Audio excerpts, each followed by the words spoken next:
Olá, galera da Hemodiálise, tudo bem com você? Eu sou a Rúbia e vim fazer mais um vídeo para o nosso canal, a Hemodiálise. Bom, gente, hoje eu venho fazendo um vídeo, digamos que um pouquinho diferente. Pois é, eu estou sempre falando com você que faz hemodiálise, assim como eu. E hoje eu quero falar um pouquinho com você que é profissional e que cuida de alguém que faz hemodiálise. Hoje eu venho falar com você, profissional, sobre empatia. Hoje eu quero ir, digamos que um pouco além. Eu quero falar com você que trabalha com um paciente ou uma pessoa que faz hemodiálise. Eu falo paciente porque particularmente eu não gosto da palavra cliente. Falo isso porque eu não acredito que saúde se compre. Senão, uma pessoa que tivesse bastante dinheiro poderia ser imortal. E não é assim que a coisa funciona. Pois é, em alguns dos meus vídeos já coloquei algumas coisas, mas hoje eu vim falar especialmente para você que é cuidador, independente da sua especialidade, ou seja, técnico, enfermeiro, psicólogo, nutricionista, enfim, tantas coisas que existem de oferta aí nesse mercado de trabalho. Então, e como eu gosto de contar, é lógico que vai ter um pouco das minhas histórias, né? Como sempre eu falo, da minha vivência, tanto da hemodiálise como do transplante. Bom, eu como paciente, imagino que, para não dizer que eu acredito, que para você que é profissional seja mais fácil, digamos assim, ter um paciente que tenha pouco conhecimento. Pois aí você pode falar para ele o que é mais, digamos, conveniente, digamos assim, as duas partes. Mas e aí quando você tem um paciente que estuda tanto, ou talvez, ou até mais do que você? Você já parou para pensar nisso? É. Existem pacientes que estudam. Se você não sabia, olha já uma descoberta. Mas, enfim, independente do conhecimento que nós pacientes temos a respeito do nosso tratamento, uma coisa é certa. Independente de ambos os lados, ou seja, paciente e ou profissional, ambos precisam ter, digamos que, de começo, educação e bom senso. Isso sem contar que é sempre bom. Pois é, da mesma maneira que para você pode ser difícil encarar tantos desafios lá dentro de uma clínica de hemodiálise por conta do ou dos pacientes que não se cuidam, para nós também é difícil reiniciar a nossa vida com aquela máquina, sem termos tantas informações. Eu falo isso por mim, porque se eu não tivesse ido para a faculdade, muita coisa eu não teria aprendido. E aí não vale a gente botar a culpa na hemodiálise, no médico, no profissional, na máquina, enfim, todas essas justificativas que nós muito bem conhecemos.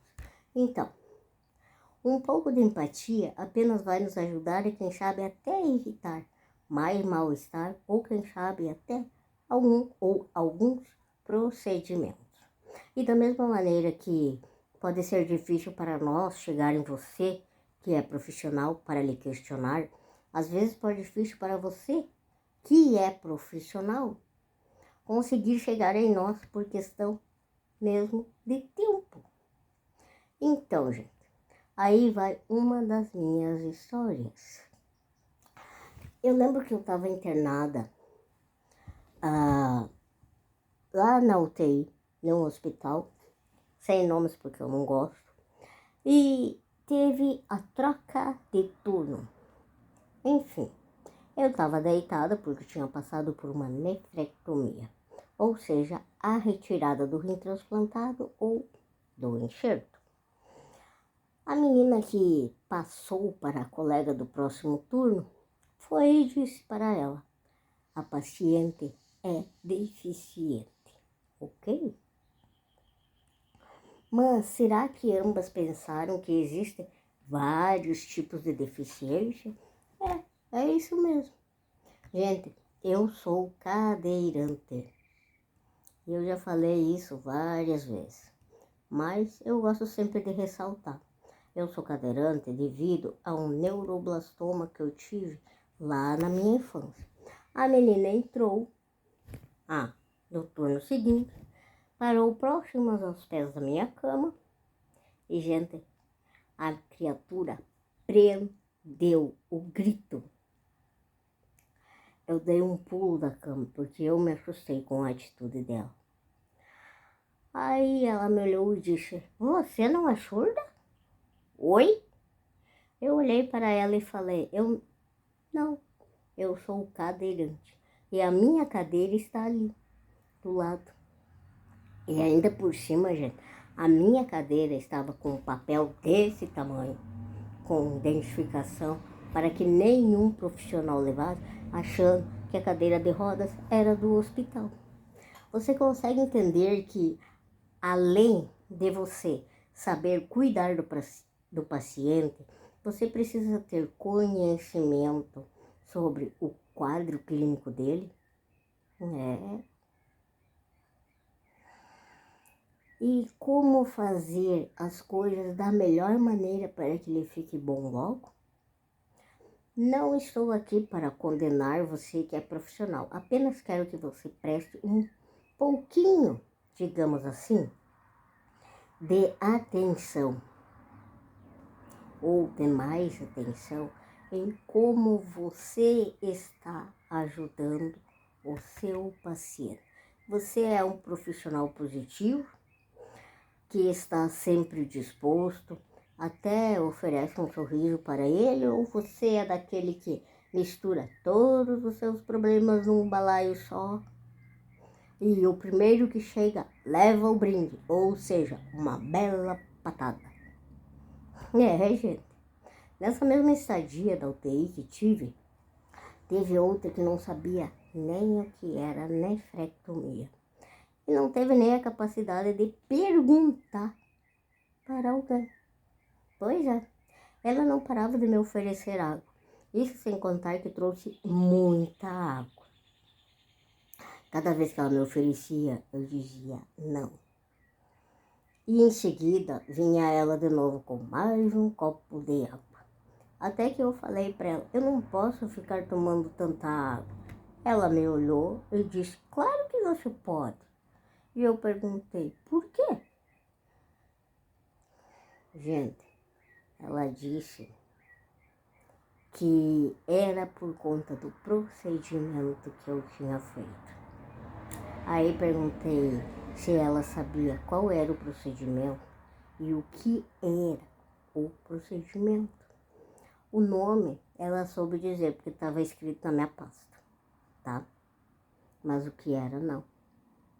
Aí eu tive que explicar para ela que eu tinha retirado um enxerto, eu novamente precisaria fazer hemodiálise e por conta disso eu não podia beber tanta água.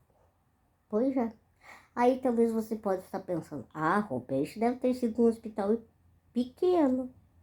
E eu te digo, pior que não. E nem, além do hospital nem ser pequeno, nem a cidade era pequena. E agora eu te pergunto, será que faz diferença para você lá na faculdade, quando você está estudando, se você irá futuramente trabalhar num hospital de grande ou de pequeno porte? Você parou para pensar nisso? Será que o seu professor da sua faculdade ou universidade alguma vez falou: quem for trabalhar num hospital pequeno precisa saber isso? E quem for trabalhar num hospital grande precisa saber tudo isso e mais aquilo? Gente, eu sinceramente não acredito. E aí, geralmente vem aquela frase: existem profissionais e profissionais. E aí eu te pergunto, para você que é profissional, em qual dos dois você se encaixa? Você já parou para pensar nisso? Em qual dos dois? No profissional ou profissional? Que tipo de profissional você é? Você é aquele profissional que resolve ou faz o melhor que pode para resolver o problema do seu paciente? Ou você deixa isso por conta do médico porque não é problema teu? Você já parou para pensar nisso? Você já parou para pensar que se você estivesse ali, você ia gostar de ser tratado do jeito que você trata o seu paciente? Pois é, gente. Por conta da minha bexiga ser neurogênica, eu fazia bastante internação por conta da infecção urinária. Na época do transplante, e por incrível que pareça, eu era taxada no hospital. Eu achava isso ridículo, mas enfim, cada um tem o seu jeito. Eu era conhecida como a paciente que era ruim de veia. Aí, quando precisava ser funcionada, lá vinha o profissional com a bandeja já reclamando para mim que tinha que colocar um acesso em mim. E aí o problema não é que tem que colocar um acesso em você. O problema é que ele tinha ouvido que eu era ruim de veia. E inclusive alguns me perguntavam como eu vou colocar um acesso em você se você não tem veia. Oi? Será que é bem assim? Será que não existe uma diferença entre você ter dificuldade ou ser ruim de acesso do que você não ter veia? Se a pessoa não tem veia, aí eu faço uma pergunta para você que é profissional. Por onde o sangue passa? Afinal, deve estar esparramado aí dentro, né? Pois é. Será que não tem uma maneira, digamos, mais suave para falar com o seu paciente? E quando arrancavam os meus acessos, aí era o quê? Tentativa para praticar de novo na paciente ruim de veia? Eu lembro que uma vez, gente, eu tive literalmente um ataque de piti numa internação. Eu fui tomar banho. A menina que foi me ajudar a tomar banho arrancou meu acesso. E aí? Eu simplesmente cruzei os meus braços e falei, não vou deixar ninguém me pulsionar. Para que eu vou deixar alguém colocar um acesso em mim se o outro vai vir arrancar? Não, deixa assim. Aí aconteceu o quê? O que você acha que aconteceu? Sobrou para um médico, né? Lá foi o cara conversar comigo. Eu fui bem claro, falei para ele o motivo da minha atitude que realmente tivesse que ter acesso, que tivesse um cuidado com os meus acessos. Aí ele teve que ter a capacidade de escrever isso na minha ficha. Será que esse tipo de coisa é necessária, gente? Quando um profissional realmente é profissional, o que você acha? É isso aí mesmo que eu quero que você faça. Reflita. Apenas isso. E depois da sua reflexão, coloque em prática. Gente, quando a gente começa a fazer hemodiálise ou a depender da hemodiálise, é porque o nosso rim está com menos de 30% da sua capacidade de função, tá? E quando a gente transplanta, a gente apenas está em uma outra opção de tratamento, que também exige cuidado. E aí vai ajudar o quê? Você ficar dizendo pro coitado do paciente que está lá internado, tanto chamando ele de coitado, ou dizendo para ele, você tem que entender que você é doente. Oi? Você parou para pensar que, falando esse tipo de coisa, você pode, além de diminuir a autoestima dele, você pode estar colaborando para que ele consiga ganhar uma depressão, talvez até sem querer julgar, por conta da tua capacidade de ficar ali todo santo dia chamando ele de doente? Você parou para pensar nisso? Pois é. Então, que tal você ter um pouquinho de cuidado em como você coloca as coisas para o seu paciente? Alguma vez você já parou para pensar nisso? Outra, gente, você que é profissional não tem noção do que é a dor de passar um catéter, fazer uma fista ou de colocar aquelas agulhas que não são nada finas. Aí criticar a gente dizendo que a gente fica fazendo cena, vai colaborar com o quê? Pelo amor de Deus. Você já parou para pensar em tirar um dia de paciente? É como se fosse uma folga sua. Tira uma folga aí do seu trabalho, chega e diz para o médico nefrologista: amanhã eu quero ser seu paciente. E aí você vai lá pro bloco cirúrgico, pro UTI, enfim, tanto faz, porque isso não é meu departamento. E aí você vai passar um catéter, talvez ache até interessante fazer uma fístula, né? É isso mesmo que você ouviu. Tira um dia e pegue para passar um catéter em você. E aí, já vou adiantar, não vale ser no pescoço, tá? Por quê? Porque o catéter que a gente coloca aqui no pescoço, que é tipo jugular, ele até dói para ser colocado.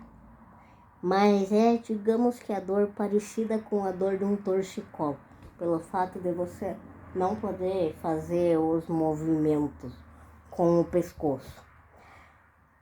E, gente, não dói tanto assim, porque eu já tive, tá? Para dar mais emoção à nossa história, que tal ser na subclave? Aqui ou aqui?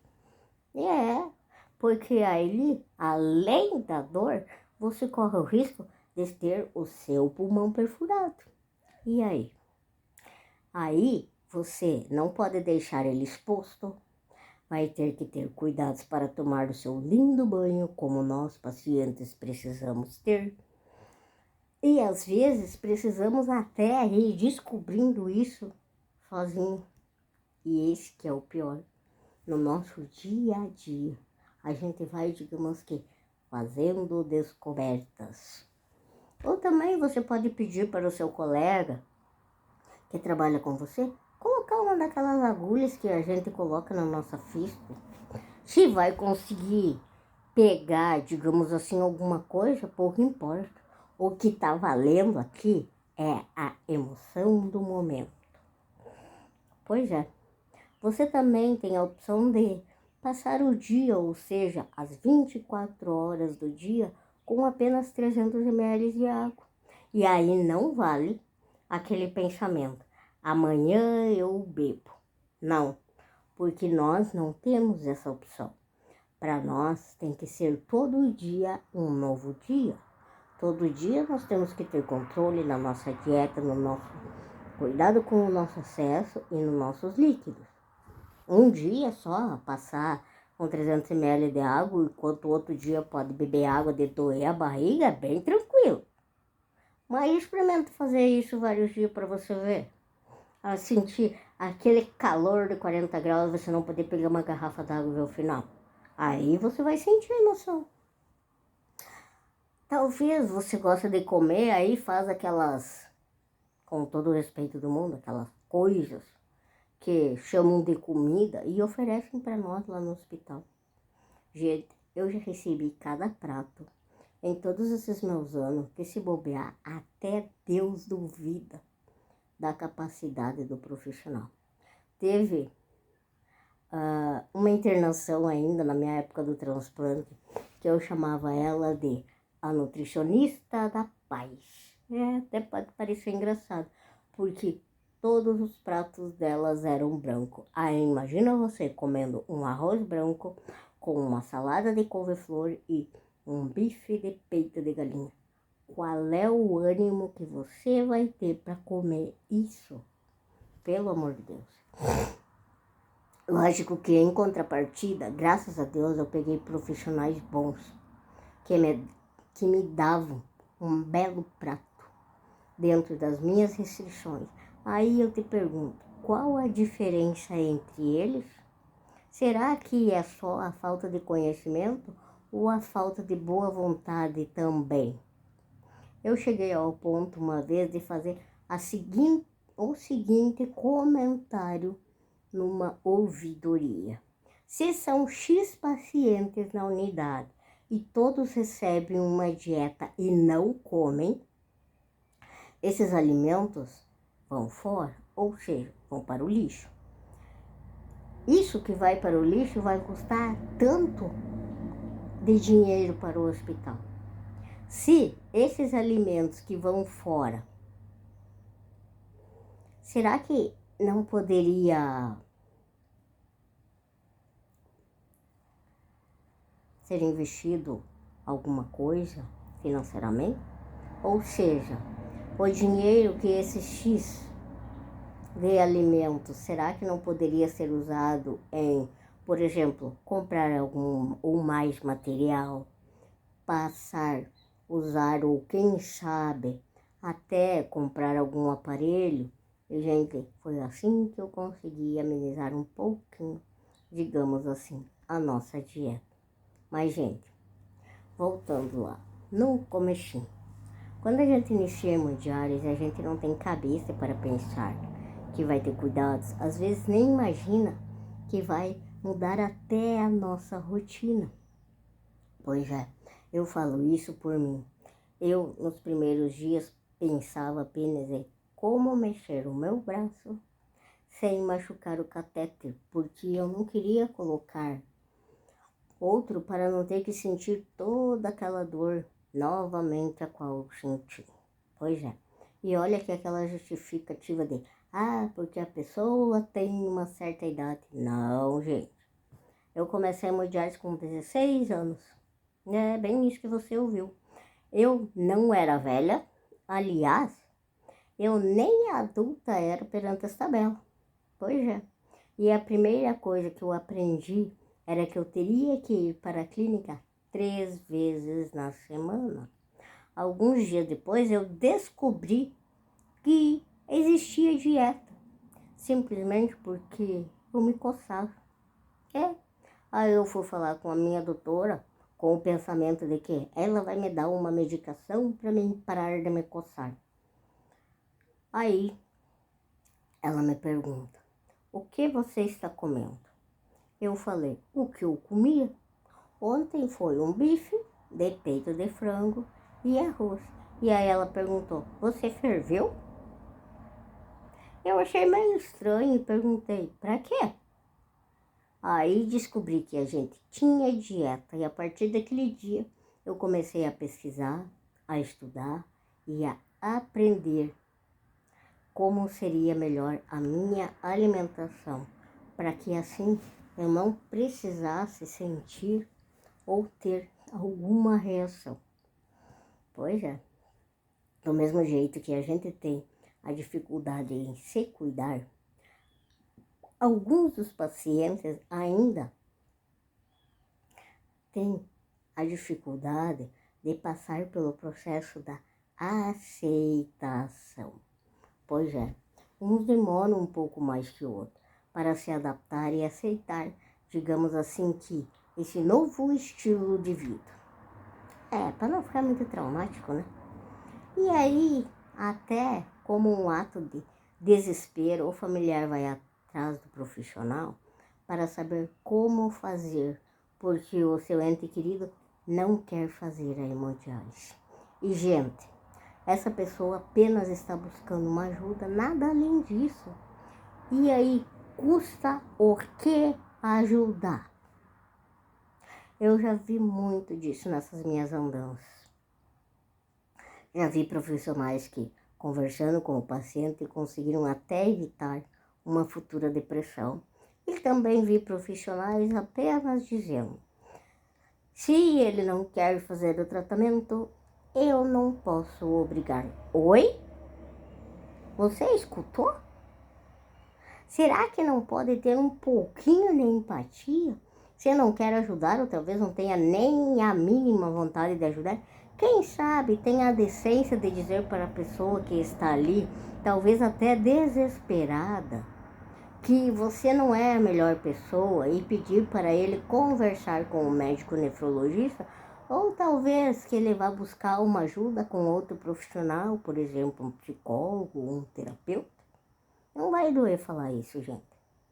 Gente, eu vejo a hemodiálise como, digamos, um conjunto, ou seja, a gente precisa cuidar do nosso corpinho. Cuidados com os líquidos, cuidados com o acesso, cuidados com a nossa higiene pessoal, a nossa alimentação e da nossa mente.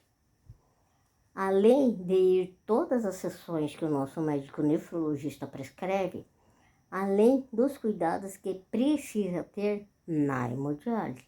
Se faltar uma coisa, a coisa não vai para frente. É como eu sempre falo, com jeito tudo dá-se um jeito. Mas porque hoje eu resolvi fazer um vídeo, digamos que mais focado para você que é profissional. Para você tentar se colocar um pouquinho, quem sabe, no nosso lugar. Só dizer para nós não é fácil. Não adianta, porque isso a gente sabe na prática, tá? Para você pensar em como você é profissional. Você consegue ter um tempo de empatia com o seu paciente ou você apenas usa aquela justificativa de que o paciente é chato porque simplesmente fica perguntando? Dá uma pensadinha aí. Será que você não pode melhorar? Será que adianta você perguntar cada vez que a gente vai lá na nossa clínica para fazer a nossa sessão de hemodiálise se estamos bem? E aí, quando a gente faz uma ou alguma queixa, deixa que o paciente se vire, né? Ou você diz, se ficar pior, vai na emergência. Oi? Será que o paciente precisa piorar ainda mais para ir na emergência? Será que não tem nada que possa fazer e, quem sabe, até evitar uma futura internação? Ninguém faz milagre, e isso eu muito bem sei, tá? Mas às vezes, apenas você que é profissional nos ouvindo, você até consegue fazer um baita milagre na vida do seu paciente. Então, gente, de coração, eu gostaria que você pensasse em que profissional você é. Reflita um pouquinho sobre tudo que eu falei e se você acha que ainda pode melhorar, dê o seu melhor, pode ter certeza que nós pacientes seremos gratos. Talvez com um sorriso ou quem sabe até um agradecimento a você. Lembre-se daquela frase, nem tudo é dinheiro nesse momento. E um agradecimento, às vezes, para não dizer geralmente, vai deixar o seu coração quentinho. Então, o que eu posso dizer para você é, seja o melhor que você puder. E se você gostou do meu vídeo, deixa um like. Se você quiser escrever alguma coisa, escreve aí embaixo nos comentários para mim. Eu vou adorar receber o seu comentário. E se você quiser saber quando que eu vou postar o meu próximo vídeo, se inscreve no canal. Que aí, assim que eu postar, ele vai chegar fresquinho para você. E para você que é paciente, lembre-se, disciplina, foco, cuide-se, preserve-se sempre.